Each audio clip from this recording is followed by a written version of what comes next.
Wendy. Welcome to Coffee and the Tea. So glad you decided to stop by.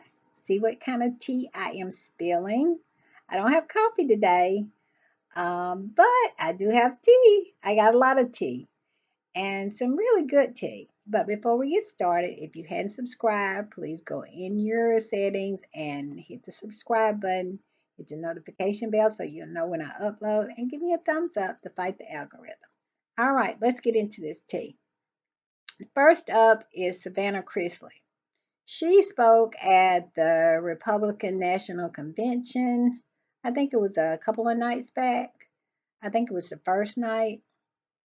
And she had some stuff to say. So let's get into this article real quick and then we'll discuss. It says Savannah Chrisley says that she wears Trump comparison as a badge of honor during the RNC speech. I'll never forget what the prosecutor said in the most heavily Democratic county in the state before an Obama appointed judge, Chrisley said on the RNC.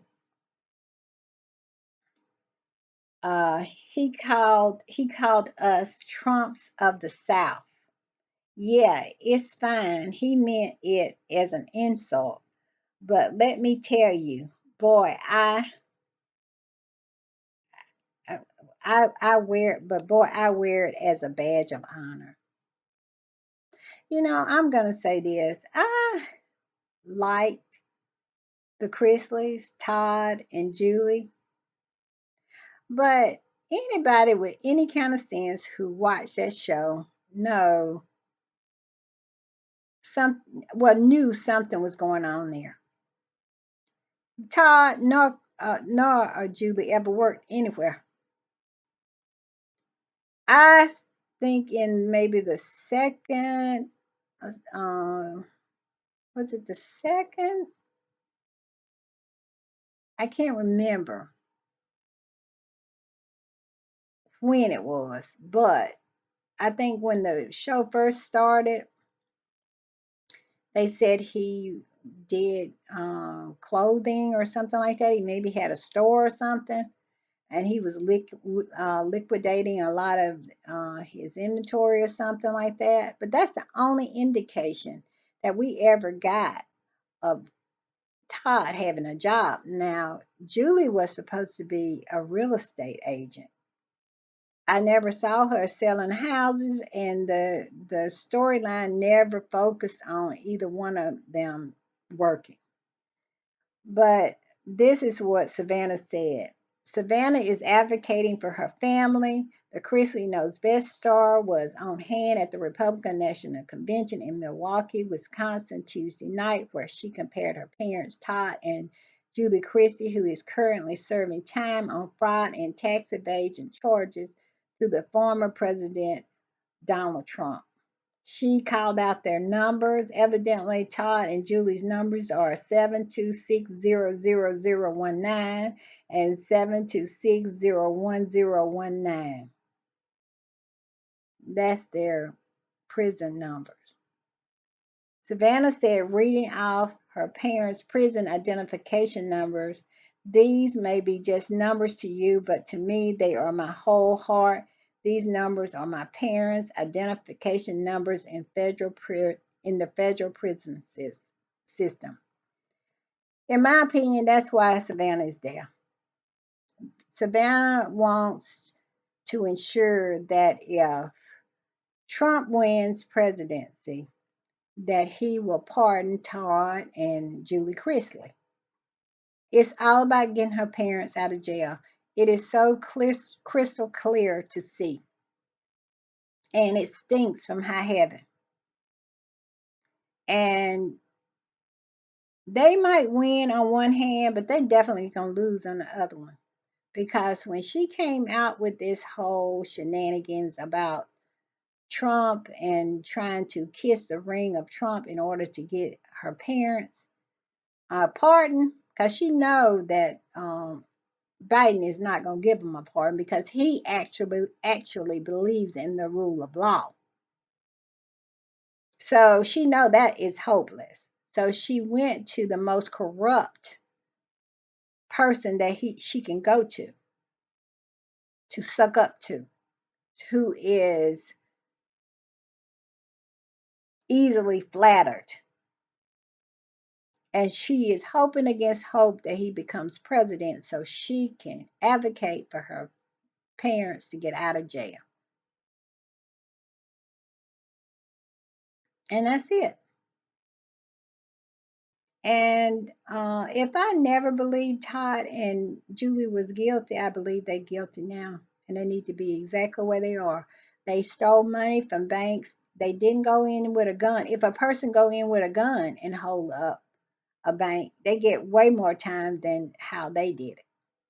So Savannah can miss me.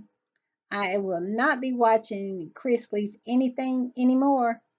And I think it's going to be a rude surprise to her how people abandon her because of this move right here. All right, then, moving on.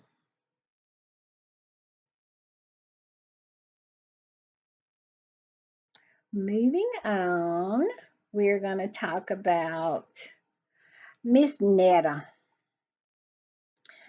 Miss Netta is a TikTok star.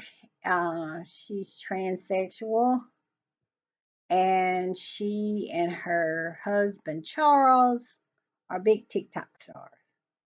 But they're always getting into it with people. And so evidently, Miss Netta is expressing her desires to be a white woman. And all I can say is good luck with that, Miss Netta. And let's read a little bit of it. TikTok star Miss Netta facing backlash after claiming she'd rather be a white woman than a black woman. They are more smarter, and y'all act so I can't say the word ignorant. Just going off on, I guess, the supporters who watch her. I don't watch her, okay? But I hate to break it to Miss Netta. She is never going to be a white woman nor a black one. And some people are not appreciative of what God has blessed them with. God has blessed them with an audience, mostly of black women,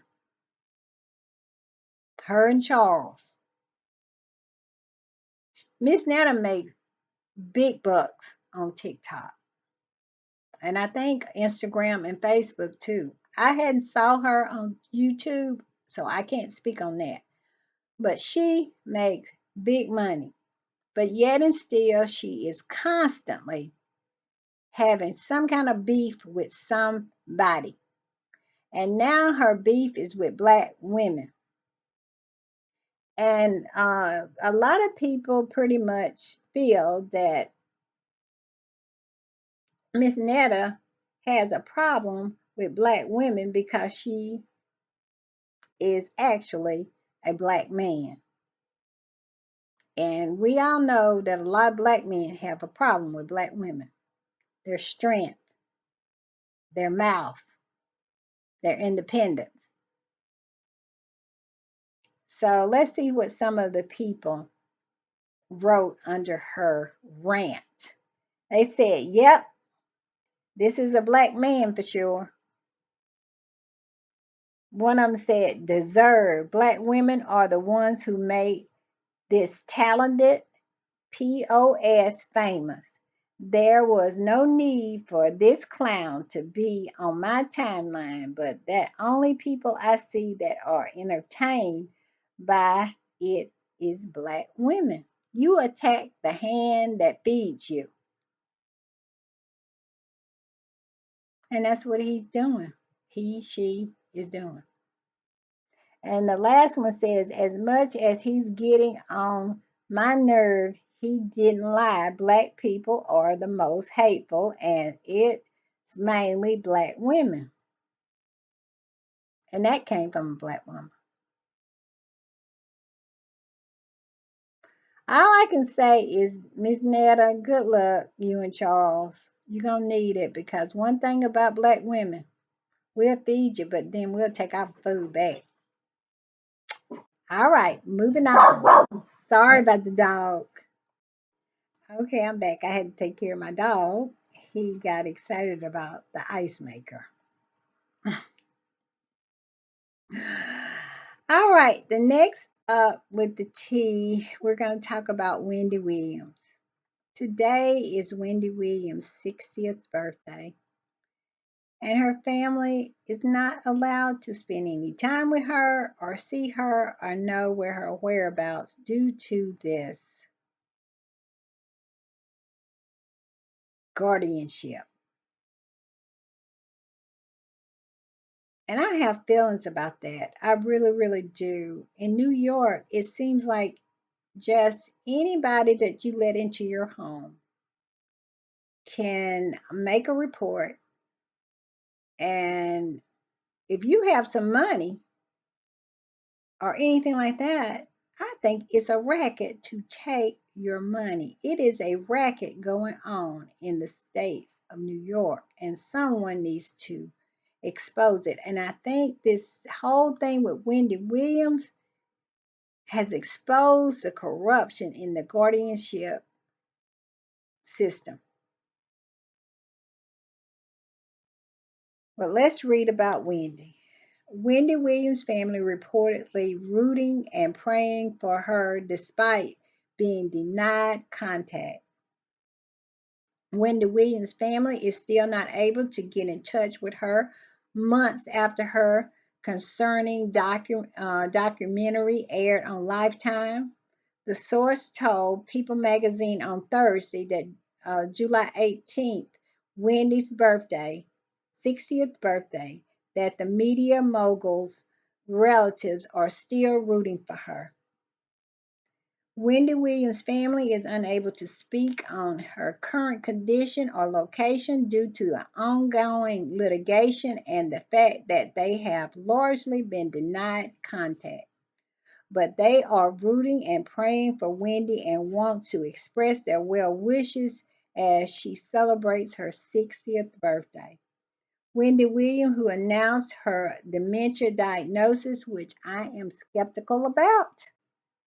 I am skeptical about it because it was announced during the time she was under that, well, when she was under guardianship at the time. I'm skeptical about that. Earlier this year, has reportedly been estranged from her family since April 2022. At that time, she was placed under a court ordered guardianship to oversee by a woman named Sabrina Morrissey. And I believe this woman is a crook of the first order. I really do. I really feel that it's a scheme to steal Wendy's money. I believe Wendy was targeted and the system was used in order to take control over her money. In recent months, Williams' family, including her sister Wanda Fanning, has questioned Sabrina Morrissey's and her intents, accusing her of keeping them from William. And of course she is. Meanwhile, Williams was a subject of the Lifetime document Where is Wendy? And if you saw that, you know that Wendy is being used. They was giving her alcohol. I mean, it's just a mess. Now, I never was a big fan of Wendy's. I didn't like the way she, did hot topics and the way she talked about people. I did not care about that. But I care about Wendy Williams, a human being, and nobody should be taken advantage of like Wendy. I feel Wendy is being taken advantage of. And my prayer is that all of this gets exposed. All of it needs to be exposed because the state of New York and their guardianship system is completely corrupt. it's so many of those guardians have had to go to jail, and their relationship with the judges who assigned them these people to be guardians over them, it's some corruption there. All right, moving on. Prayers for Wendy. I want to talk about Bob Newhart. Bob Newhart, it was announced yesterday that Bob Newhart died. Now, I'm sure a whole lot of people younger than me have no clue who Bob Newhart is. But if I tell you that Bob Newhart was in, what is the name of that Christmas movie? Oh, what is the name of the movie? He was in, I can't think of it. With, God, I cannot believe I cannot think of that movie. But it was when I was growing up, it was the Bob Newhart show, and he was a psychologist. And I remember watching him. I used to watch him and Mary Tyler Moore, and those two together shaped my life because I wanted to be an independent woman like Mary, and I wanted to be a psychologist like Bob, and I did. I'm not a psychologist, but I am a psychotherapist. So yeah, Bob Newhart. And it says Bob Newhart, an absolutely iconic figure in the stand-up comedy, TV, and film, has died. Bob passed away Thursday in his Los Angeles home after a series of brief illnesses, according to his longtime rep. He perhaps best known for his deadpan delivery and his two successful um, sitcoms, The Bob Newhart Show, and what was the other one? The well, they cut it off, but the Bob Newhart. He had the Bob Newhart Show, and then he had Newhart. Yeah, I love Bob Newhart. I really did, and like I said, him and Mary Tyler Moore shaped my life. So that should tell you how old I am. All right, let's get to stupid people doing stupid stuff. Where is it? Okay, this happened yesterday, and it is an alleged armed robber run from the police live streams with his girlfriend and baby in the car. Now tell me that's not super. How are you gonna rob something and with your girlfriend and the baby in the car? A man suspected of armed robbery runs from cops Wednesday and live streams the chase on Instagram, all while his girlfriend and their infant child were in the back seat. The Los Angeles County Police Sheriff Department spoke to the LA Times Thursday, saying that the person they arrested is one of three suspects in an armed robbery in Beverly Hills. While news helicopters filmed from the outside, the man driving live stream from behind the wheel, and he looked like he captured all of the tension from inside of the cramped car. While news helicopters filmed from the outside, the man driving live stream behind the wheel. Check out the clips. So you can go to TMZ and check out the clips from it. And it's really, really, really alarming. And he was really, really scared that they were going to kill him or maybe kill his wife. Well, his his baby's mother and his baby. But it ended up that no one was hurt. They took him in custody and they took the woman and the baby also. So nobody got hurt, but it is LA. But how stupid is that? Your baby and your baby's mother is in the car with you and you going to go on a high speed chase. Why not just get on out and turn yourself in if you're innocent? And especially you don't want to kill. It's your child. It's your child. Tell me I don't bring the stupid stuff that stupid people do. Stupid people doing stupid stuff. One day that is going to be a channel. I promise you. All right, y'all. See you later.